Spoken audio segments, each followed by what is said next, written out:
So hello guys, কেমন আছো সবাই? আশা করি অনেক ভালো আছে। তো আগের ভিডিওতে এগুলো দেখিয়েছিলাম আর বলেছিলাম যে বিকালে নেক্সট পার্টটা দেখাবো, বিকালে কি করলাম।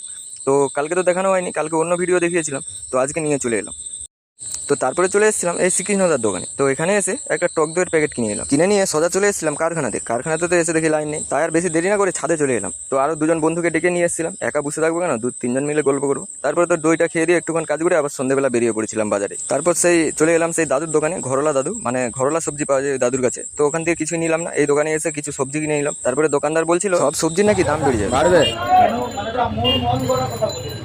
ওর মন গড়া কথা বলতে সেটা মেদিনীপুরে বন্যা হয়ে গেছে আর এই আলুটা আমার এই সাইড থেকে আছে। তারপর তো চন্দ্রকোনা ওদের বাঁধ ভেঙে গেছে, তো স্টোর বন্ধ করা মানে আলু রেট বাড়বে।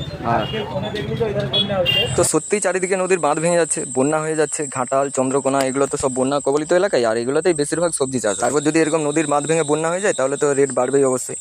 তারপরে তো ওখান থেকে সবজি নিয়ে এখানটাতে রেখে দিয়ে আবার চলে গেলাম এটিএম এর উদ্দেশ্যে।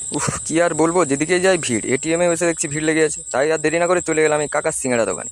তারপরে ওখান থেকে তো দুটো সিঙ্গাড়া নিয়ে খাওয়া চালু করে দিলাম। তারপরে দেখো এই ভাইটি আমার ভিডিও দেখে, তাই আমাকে দেখা হয়ে যেতেই বলছে হ্যালো গাইস কি কর। তারপরে তো দেখো কাকা চা দিয়ে চলে গেল, আর আমরা চা তো সাঁটিয়ে দিয়ে চলে গেলাম এটিএমে এসে দেখছি আবারও ভিড়। তারপরে কোনো রকম ভিড়টা খালি হয়ে যেতে আমিও চলে গেলাম ভিতরে। তো কোনো রকম তো কার্ডটা মেশিনে গুঁজে দিয়ে টাকা নিয়ে আবার কারখানার পথে রওনা হলো। তারপর ফ্রেন্ড ভিডিওটা এখানেই শেষ করলাম। ভিডিও যদি ভালো লাগে ভিডিওতে একটি লাইক দিয়ে আমার এই ছোট্ট চ্যানেলটি সাবস্ক্রাইব করে দিয়ে পাশে থেকো। টাটা।